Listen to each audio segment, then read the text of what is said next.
The Hebrews felt God was so holy, they wouldn't even write his whole name out, and they would just put 4 letters, Y-W, Y-W.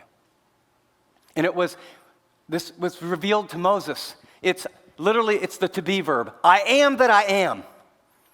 I'm the everlasting one. I'm the self-existent one. I'm the all-knowing one. I'm the all-powerful one. I'm the creator. There's no one before me and no one after. It's this majestic, personal, awesome God.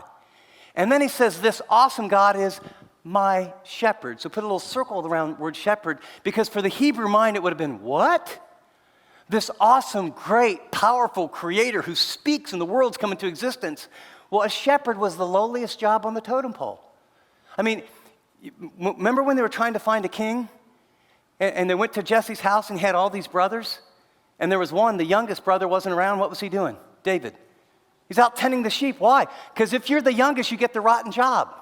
When I was a kid, I was the youngest. Guess my job? Take out the garbage.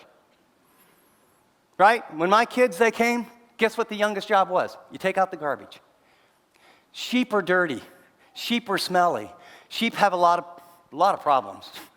Sheep not only have a lot of problems, but when you're the shepherd, you're out all night with them, and it's cold. And you only had 2 resources. You would have what was called the rod. It would be 2.5, 3 feet, and had a ball on the end, either metal or real hard. And you would learn, and they had a lot of time on their hands with those sheep. And I mean, it was a weapon, and they learned how to throw that. Man, they could knock out a lion, a bear.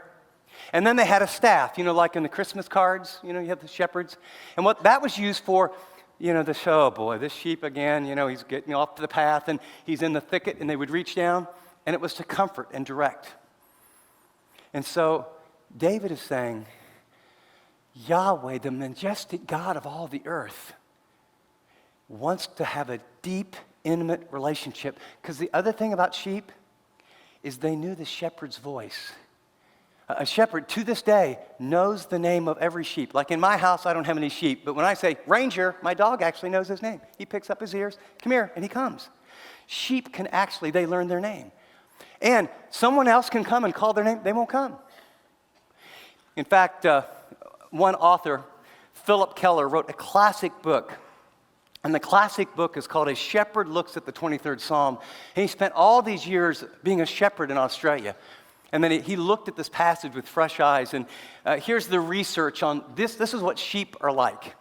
They are slow, defenseless, stupid, easily frightened, not clean, and they can't find food or water on their own. Can you imagine? This is an animal that God has made that, how do they defend themselves? Literally. Sheep, there's no such thing as a wild sheep. There's not. It's a domesticated animal. A sheep, if you leave them right here, they'll eat all the grass, then they'll eat the roots, and they'll stay right there, and they'll die. And you can't drive sheep. You have to lead them. So once they eat that much grass, if someone doesn't lead them to fresh grass, they die. Sheep won't find water on their own. They're so skittish and so frightened. Literally, if a jackrabbit jumps out of the thicket, it can cause a stampede.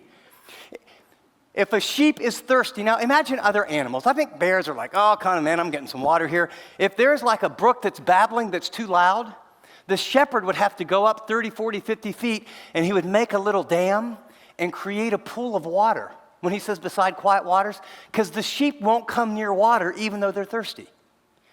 Now, so far, this is not a really good picture of these stupid sheep. Now, here's the other part. They're probably the most valuable, the most vulnerable, but the most valuable. They were food, they were clothes, and they were wealth. And so it was the most valuable. How many sheep I have told me how wealthy I am. And I would shear the sheep every year, and they were.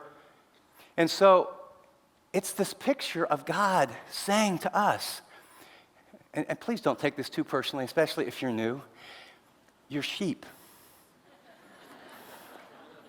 You're sheep. Sheep have a tendency to, I'm sure this really isn't really true of us, but sheep have a tendency to be very competitive and fight one another. And so the shepherd would actually take olive oil and put some spices and things with it and rub it on their eyes, because unlike a horse, they can't take their tail and get the flies and parasites away. and all the stuff that gets around them. So they put it, and then they put extra oil on their heads so that when they fight, they would kind of glance off each other and not get hurt. In other words, a sheep needs constant attention. Sheep minus shepherd equals dead. And David is saying, the almighty maker and creator of all that there ever was, all that there ever is, and all that there ever will be, he's my personal shepherd. Therefore, I won't have needs that don't get met. And then he talks about, well, what kind of needs? He says, he makes me lie down in green pastures. What would happen is there's different seasons as you would shepherd sheep. And so in the spring and summertime, the grass would be here. And then as the seasons changed and it would get hot, you would take the sheep up to a plateau where the grass would be green because they're wearing this out. And they would take them through, if you've ever been to Israel, there would be these ravines and mountains. Well, then there's dark and shadows everywhere, and that's where the cougars and the lions would be. And Philip Keller said, in all my years shepherding, I never saw a lion or a cougar. But I lost scores and scores and scores of sheep. Because it's in the darkness they would pray, and the little sheep that would wander this way or that way, bam, got them, killed, drag them off before you'd even see them. And so David is using this picture to talk about who God is and what he wants to provide. So his physical needs, what does God do? He makes you lie down in green pastures, and then he leads you beside quiet waters. God wants you to know, I'll take care of your physical needs in the midst of it. Stay close to me. He says, I want to take care of your spiritual and your personal needs. He restores my soul. He's saying here, I want to bring peace to your heart and your life, even in the midst of the crisis. And then finally, he says, he guides me in paths of righteousness for his name's sake. And literally, you might just say right path or God's path. And so as you look at your notes, I shall not be in want. Why? Because the shepherd provides all my needs. And for some of us, that's hard to believe. David said, in the midst of all the crises, the betrayal, the loss of my wife, the threatening of my life, my own sin, the Lord is my shepherd, and he will meet my physical needs, he'll meet my emotional needs, he'll meet my spiritual needs, and even in the midst of all the crisis and all the chaos, if I will allow him to be my shepherd, he'll give me peace and a soul that is at rest, even in the midst of it. Did you notice the purpose clause? Why? Certainly it's because he loves you, but for his name's sake. See, you are little Christ. Those of you in the room that are followers of Jesus, he lives inside of you. His spirit dwells inside of you.